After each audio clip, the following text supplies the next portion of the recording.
What's up, my friends? How's it going today? Well, I just had to make this video because I can't understand why people like Donald Trump. Now, I'm not talking about why people are supporting change or why people want to see the current paradigm destroyed, or the aspect of him that people like, that he's different, that he's something fresh, that he speaks his mind, even though his mind is corrupted, obviously. And folks like that. They like the outspoken nature, the fact that he's trying to shake up the system. And that's something that I could agree with if he weren't a complete buffoon and an utter asshole. And that's the component of this thing that I just don't understand, is how people cannot see how shallow the man really is and how ridiculous the things he is saying is. Many of the claims that Trump is making are things like, I alone can fix our economic problems, or I alone am the only one that can solve the Middle East crisis. Now, I could show you a dozen times where Donald Trump has said, I'm the only one who can fix this. He has actually said that. Now, if you step back and you notice that there is a we in this country, people are giving up their power to this man. We are the only ones that can change the paradigm. We are the only ones that can fix the problems in our country and our world. The individuals as a collective. But Donald Trump seems to think that he's got one up on everyone because he's rich. That he can change more because he's rich. And that to me shows nothing. Leadership skills require humility. And if a person's going to use the idea that Donald Trump is, that he's an employer, that he employs a lot of people, and look at the businesses he's created, look what he's done for himself, you have to realize that this empire he's built has been on the money of other people, just like every empire is built. And those are people like you and me. That there is no way that Donald Trump is going to bring a richness to America where we can all live like that. But there's an illusion people have that we can live like that too. We can be rich too. Now, I'll tell you, my hatred for Donald Trump does not come just because of the presidential election. I despised this man long before that, as many of us did. And many of us who are really critical thinkers that actually analyze a little bit about psychology and behavior. You can look back at The Apprentice show, and it just makes me cringe. The kind of things he said, if you look back at the commercials and the ads and the sessions he would have, sure, it's a television show, but he would say, this is a dictatorship.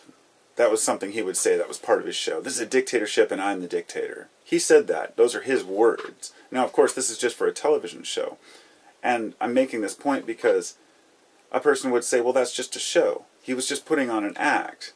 It's TV. And I would say, what the hell do you think the elections are? He's putting on a show. He's putting on a show for what people want to hear. And Donald Trump doesn't give a damn about you. And he really doesn't give a damn about this country. If he does, it's only to make more money for people like him. Because the average person is not going to benefit from many of the policies he's trying to implement. If you want to call building a wall a policy, or deporting Americans a policy. Now, I understand that we have immigration issues. We have this problem around the world. And people should wake up to the fact that this is going to get worse as the water wars pick up, as we become less and less able to provide for ourselves. We will, and the areas that we live become more and more inundated by either water or dry, desertification. We are going to be moving more and more into cities, which means that we're going to have to more and more work together, instead of trying to live on this capitalist idea that we can just take, and that it doesn't matter. The kinds of suggestions that Donald Trump has put forward are preposterous. The man is ludicrous. So he's either absolutely out of his mind, or he's playing on the emotions of the American people. And I'm betting the latter, because I don't think the man is crazy. I think he truly believes a lot of what he's saying, but he also knows how to play a crowd. You can look back a few years ago, there was a conversation Donald Trump had with, there was an interview he did where they joked if he'd ever run for president. I think it was during the last election. And he said, no, if I run, I know how to win. You just got to get the people to, or what he says, you just have to get the cameras on you.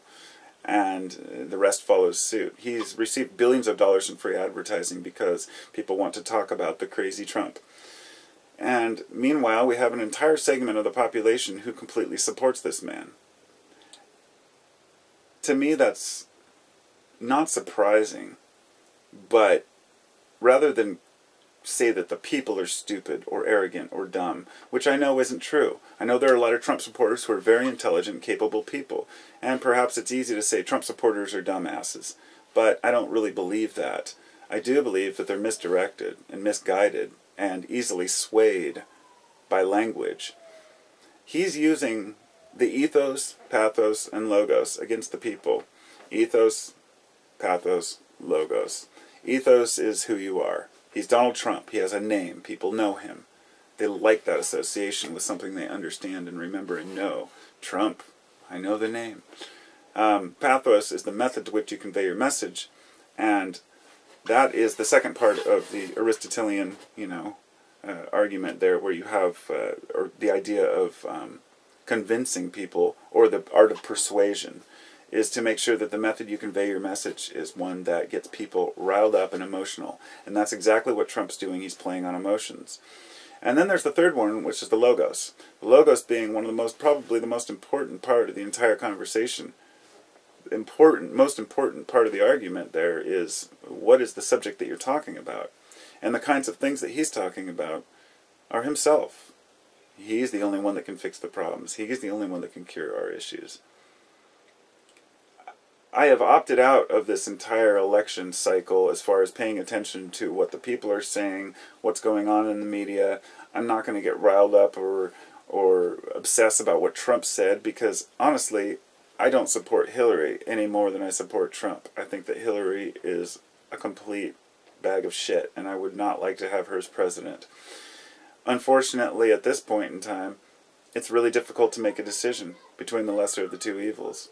And I honestly, people would say, well, we don't want business as usual with Clinton. And I could agree with that if it weren't for the fact that Trump is trying to completely rearrange everything that we've worked for. He's trying to destroy the tolerance that we're working to create. He's trying to destroy the acceptance and understanding that we have for one another. He's creating a divisiveness. He's even urged people in his own crowd to punch people if they're protesting within the crowd. He's incited violence. He's insinuated people should be violent. The things he's saying go against everything that I as a human being believe.